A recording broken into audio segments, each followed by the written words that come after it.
de esta sesión y luego espero poder responder, ojalá resolviendo algunas dudas, imputaciones que se hacen a nuestra gestión.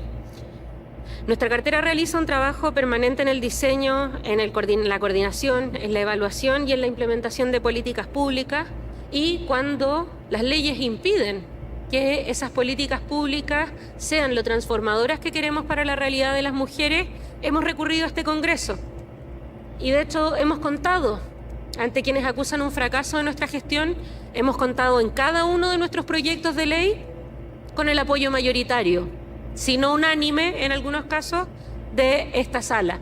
Fue así con la Ley de Responsabilidad Parental, con la Ley de Reparación de Víctimas de Femicidio y sus hijos, pese a que algunos acusaron que estábamos creando niños privilegiados, hablando de los huérfanos de femicidio. Fue así también con la Ley Antonia y fue así con la Ley Integral. Es menester expresar que como gobierno hemos señalado de manera reiterada que la prioridad es la protección de la víctima y que la justicia avance, siendo fundamental que Manuel Monsalve enfrente la justicia como cualquier ciudadano. Sumado a lo anterior, como Ministerio de la Mujer, y lo hemos informado muchas veces, nos hemos puesto a disposición de la víctima, tanto en la posibilidad de la representación jurídica, para lo cual ella tiene la última palabra, porque el delito de violación, como debería saber un legislador, es un delito de acción pública previa instancia particular, y el Servicio Nacional de la Mujer y Equidad de Género no puede representar en esos delitos sin el patrocinio de la víctima.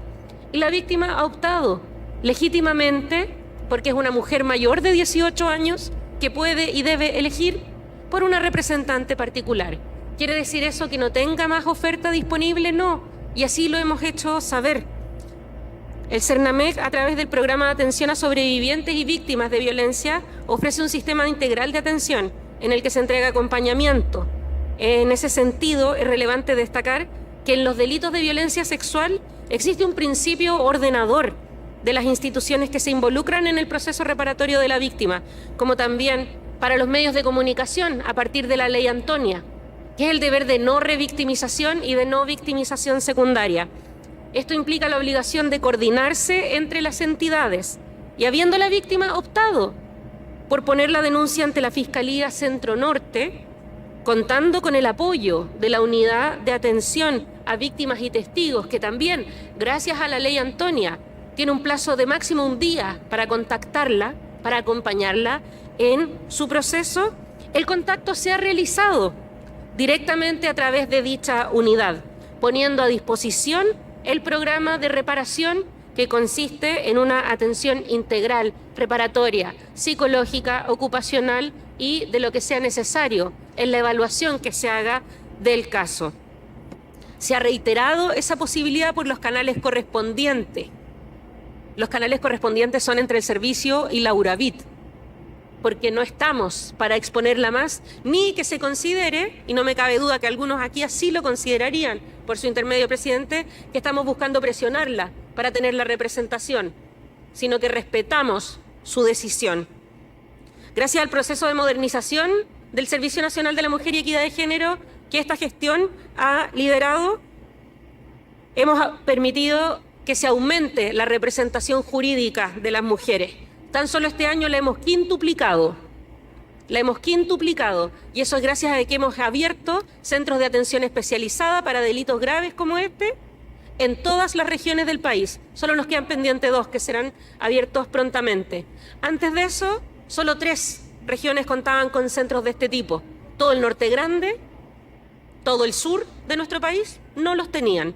Y gracias a eso hemos logrado quintuplicar la representación jurídica y el apoyo. Aquí se me ha señalado, se me ha acusado de tener un doble estándar.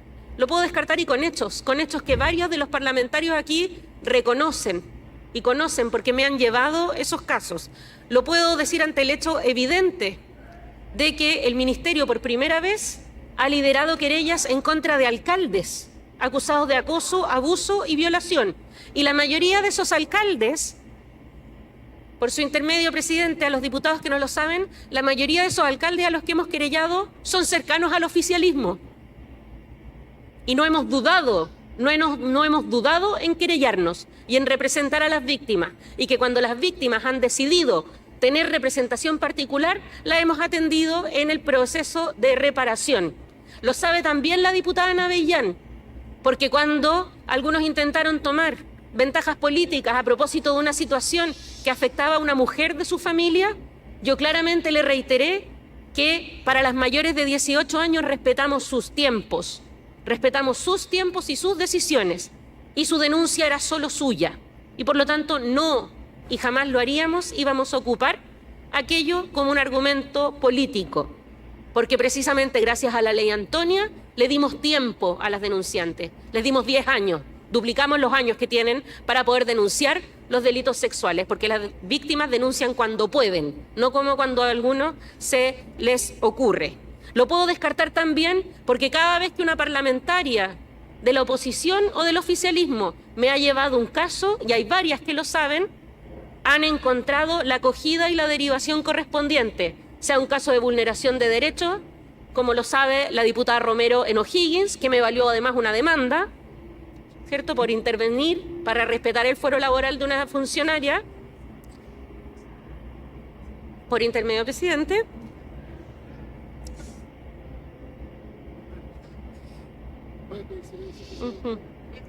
Y aún así se nos acusa de doble estándar, cuando los hechos de la gestión del ministerio muestran todo lo contrario.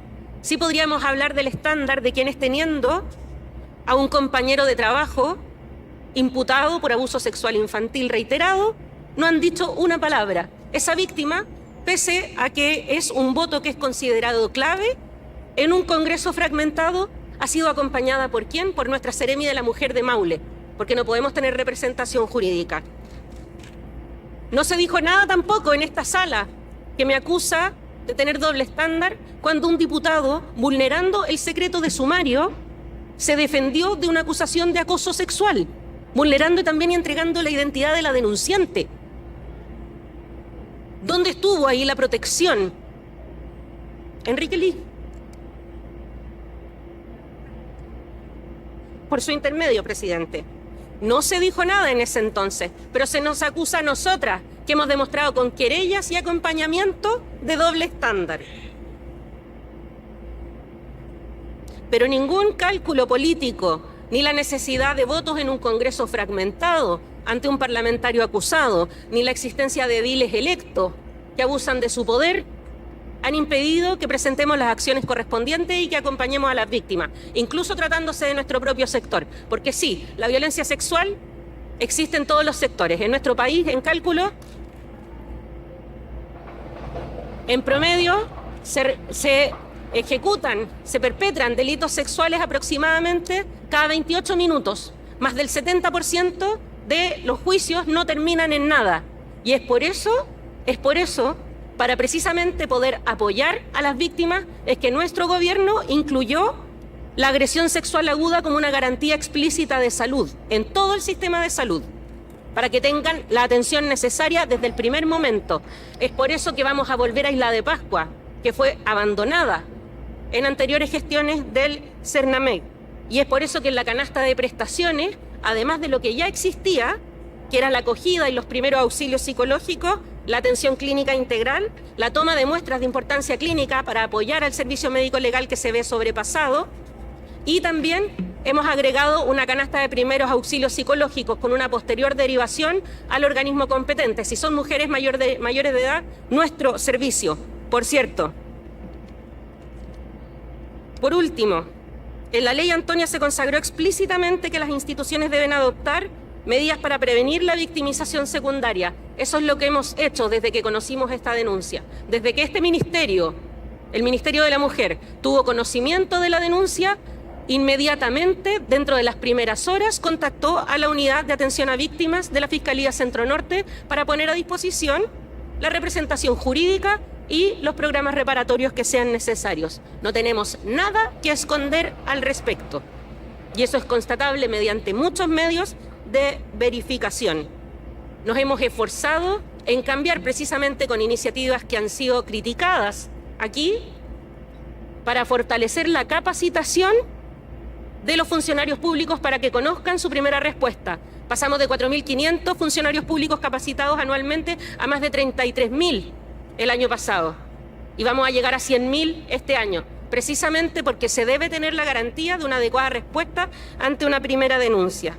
Y por lo tanto podemos responder todas las preguntas que sean necesarias respecto a este caso, porque nuestro actuar ha estado de acuerdo no solamente a nuestras potestades legales, que no implican que podamos presentar una querella contra la voluntad de la víctima, porque son mujeres mayores de 18 años, y una de las características de nuestro Servicio Nacional de la Mujer es que no le exige a las mujeres haber denunciado para atenderlas, porque sabemos que muchas veces precisamente la primera acogida es la que se requiere para poder emprender ese proceso.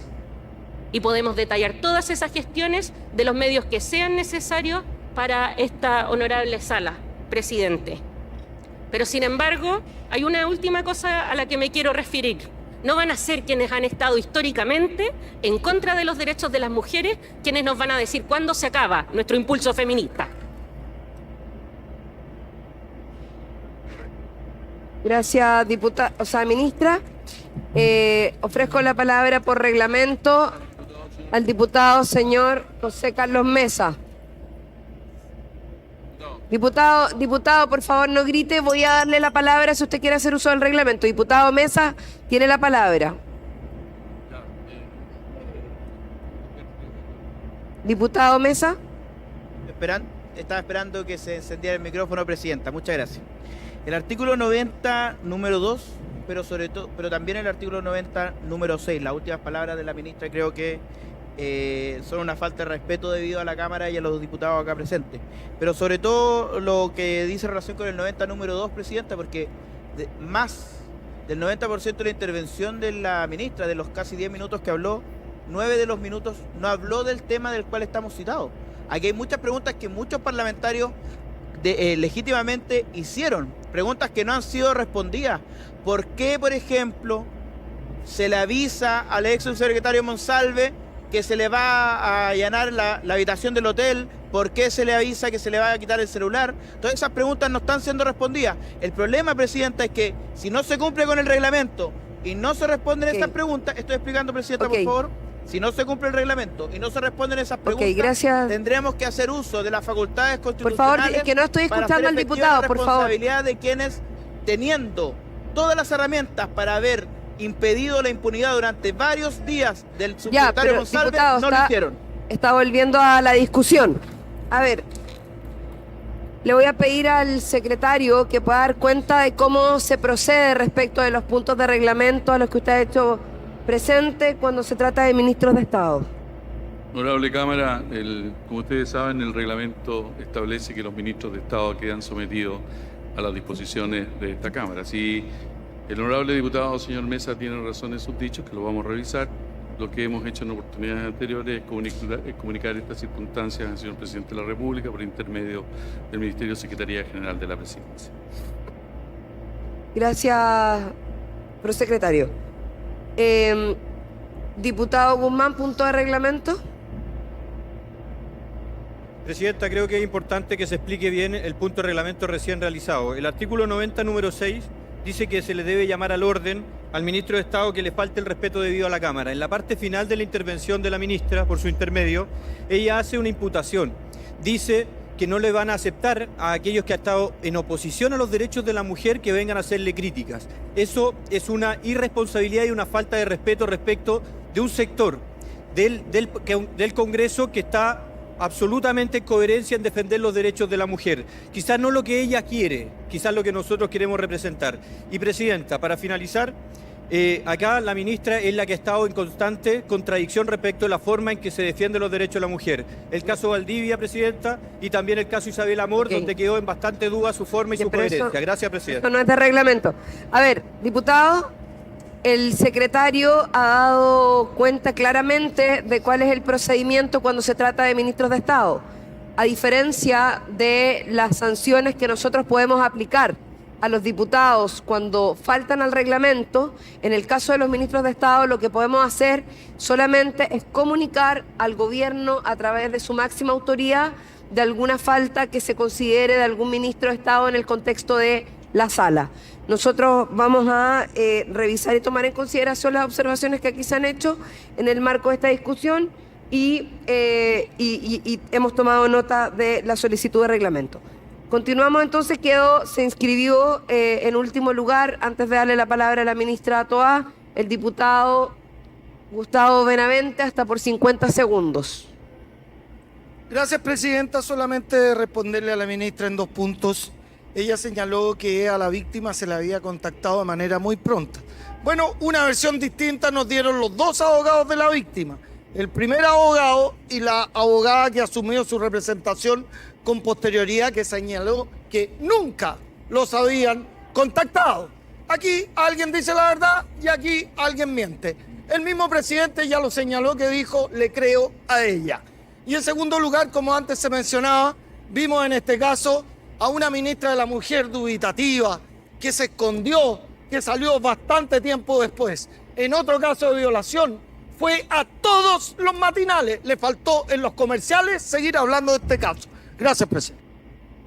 Gracias, diputado. A ver, antes de continuar, le quiero preguntar a las bancadas que le quedan minutos para hacer uso de la palabra, si los van a utilizar o no.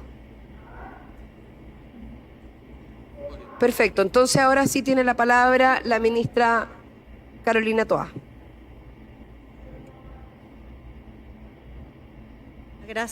Muchas gracias, presidenta. Saludar a la sala a través suyo. A ver si podemos en esta intervención avanzar algo. Hemos escuchado durante esta sesión, junto a la ministra Orellana y el subsecretario Cordero, todavía le digo ministro de vez en cuando, escuchando que se nos dice de todo. Se han puesto aquí palabras en nuestra boca que nunca hemos dicho. Se ha afirmado que dejamos de tomar decisiones que sí se tomaron. Se han sostenido como hechos cosas que son simples versiones de prensa o francos inventos. La mayoría de ese tipo de declaraciones son habituales en sesiones como esta, nada nuevo en realidad. Y las aclaraciones que pudiéramos hacer respecto de ellas se las va a llevar el viento, como ha pasado tantas veces. No hay oído para escucharlas. Pero muchas de esas reacciones obedecen a algo distinto esta vez, algo que es atendible, al sentimiento de desconcierto, de auténtico shock e ira al saber de las acusaciones y antecedentes que hemos conocido. La impresión que le causa a esta sala el conocer los hechos que se están investigando y que se tratan de una persona en la cual todos confiamos, los que están en esta sala, el país, ciertamente el gobierno. Se confió en él para entregarle un cargo fundamental como es la Subsecretaría del Interior. Esta Cámara trabajó con él para sacar múltiples proyectos y construir importantes acuerdos, valiosos acuerdos. Estuvieron en terreno alcaldes y dirigentes sociales junto a él. Las policías tuvieron un contacto cotidiano y trabajaron a su lado en estrecha coordinación. También la Fiscalía. Y muchos de los presentes, y yo también, años atrás, compartieron en esta Cámara cuando Monsalve era diputado. Y en mi caso particular, trabajé codo a codo con él, enfrentando enormes desafíos y situaciones muy complejas. Entonces cuesta digerir lo que hemos sabido. Más aún, cuesta administrar la complejidad de no tener la certeza sobre cuánto de lo que se publica en los medios es verdad y cuánto va a terminar siendo desacreditado. Cuesta, créanme, a través suyo, presidenta, encontrar la forma de responder a la primera noticia de una acusación de este calibre. No es para nada obvio, como aquí todo el mundo pareciera darlo. La indignación es comprensible, es humana, es necesaria. Es un síntoma muy preocupante si no existiera, y nosotros también la sentimos. Pero tenemos que saber qué hacer con esa indignación, a dónde dirigirla y para qué. Nunca el gobierno subestimó la gravedad de estas acusaciones, ni por un momento. Al contrario, Dada la gravedad que tenían, se informaron de inmediato al más alto nivel y se convocó en el acto a Monsalve. En esa primera reunión quedó claro que su salida del gobierno era la alternativa más probable. Sin embargo, se consideró de mínima prudencia evaluar la situación y recabar algunos antecedentes antes de hacer una decisión definitiva. Este estándar que aquí se ha pedido de salida inmediata ante la primera noticia de una denuncia nunca antes había exigido. Y hemos tenido como país muchas denuncias de delitos respecto a personas que ejercen cargos de distinto tipo. Muchas en la historia. Quizá debiéramos adoptar ese estándar. Pedir la renuncia antes de averiguar nada, antes de chequear ningún dato. Discutámoslo. Quizá debiéramos adoptar ese estándar. Es un debate válido. Como gobierno lo consideramos válido, especialmente después de lo vivido. Pero nuestra administración, en este caso, consideró que la decisión de sacar a Monsalve, que estaba en curso desde el primer minuto, precisamente por la gravedad de las imputaciones, requería revisar algunos antecedentes antes de hacerse efectiva. Ciertamente puede haber opiniones distintas respecto a la forma en que se actuó en este caso, pero el hecho es que el día subsiguiente de las primeras noticias sobre estas acusaciones, Monsalve estaba fuera del cargo. Y hoy está enfrentando la justicia sin ninguna defensa corporativa. ¿En cuántos casos se ha actuado así?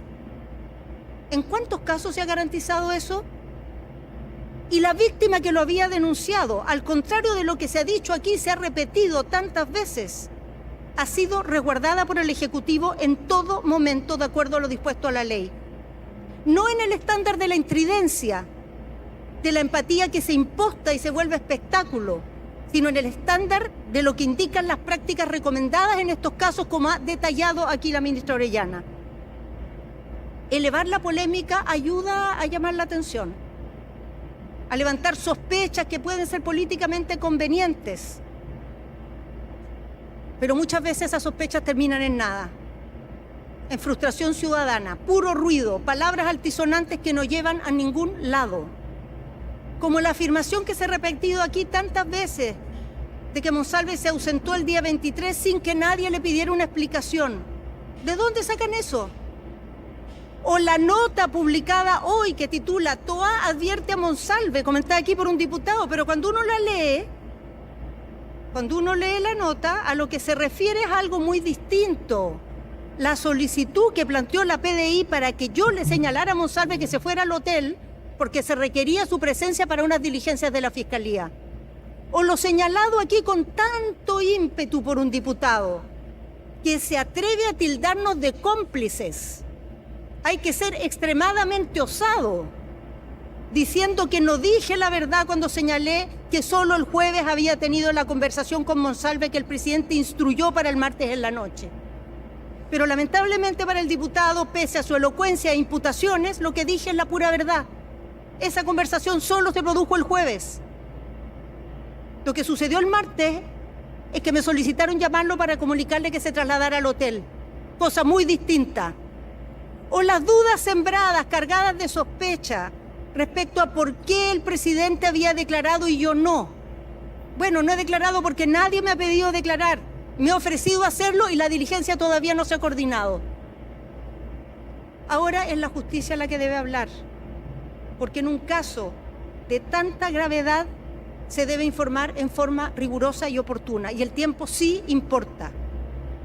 Tanto la denuncia de delitos sexuales como el eventual mal uso del sistema de inteligencia se deberán esclarecer y sancionar, si corresponde, por esa vía, no otra. La Contraloría, que lleva el sumario, también se pronunciará, y lo lleva porque el gobierno se lo solicitó, después de que yo misma ordenara la instrucción de dicho sumario el día siguiente de recibir los primeros antecedentes. En ese sumario se deberán despejar muchas cosas, entre otras lo planteado aquí respecto al uso del vehículo fiscal y del avión. El sumario interno de la PDI respecto al funcionamiento de los escoltas, instruido por el director, también deberá aclarar lo que corresponda. Y el Consejo de Defensa del Estado, por su parte, deberá resolver si se involucra en la persecución de potenciales delitos funcionarios que se hayan cometido después de que el propio gobierno le solicitara que estudiara los antecedentes. Y nosotros como Ejecutivo hemos respondido en todo lo que hemos sido requeridos. Ciertamente, si la Fiscalía quiere nuestros antecedentes como testigos, también lo vamos a hacer. Lo hemos hecho con transparencia desde el primer momento. Se ha incluso criticado que hayamos hablado mucho, que hayamos respondido demasiadas preguntas, que hayamos entregado tanta información. ¿Hay algo de lo que ha dicho aquí, de lo que se ha reprochado aquí, que implique realmente alguna dificultad de operación de la justicia? ¿Hay alguna instancia de investigación que el Ejecutivo no haya activado? ¿Hay alguna medida prevista de protección de la víctima que el Ejecutivo no haya ejecutado? Si la respuesta a esas preguntas es no, como lo es, de lo que se trata este debate es de una evaluación política respecto a cómo actuó o cómo podría haber actuado el gobierno. Y respetamos ese debate, es válido, es necesario, pero siempre se pueden tener opiniones distintas en esta materia y siempre se puede operar mejor el día después. Nada de lo que se ha dicho aquí, nada, tiene sustento para controvertir el compromiso de nuestro gobierno contra la violencia hacia las mujeres y particularmente contra la violencia sexual, ni para cuestionar nuestro compromiso con una justicia eficaz, imparcial y oportuna, que está operando además en este caso antes y con más garantías que en cualquiera de los otros casos conocidos hasta ahora de autoridades acusadas por cosas de esta gravedad. Puede haber distintos criterios respecto de si Monsalve debió salir el miércoles o el jueves. Nos parece totalmente opinable, pero lo sustantivo en eso no debe haber distintos criterios ni dudas. Las acusaciones se investigan, sean contra quien sean. Y si se comprueban delitos, se sancionan con la firmeza que requiere conductas tan graves como las que aquí se imputan. Aunque el acusado sea prestigioso, aunque haya ocupado los cargos más altos y aunque haya contado con nuestra confianza en el pasado. Y así va a ser en este caso. Se diga lo que se diga en esta sala, se nos impute lo que se nos impute falsamente hasta el hartazgo. Gracias, presidenta.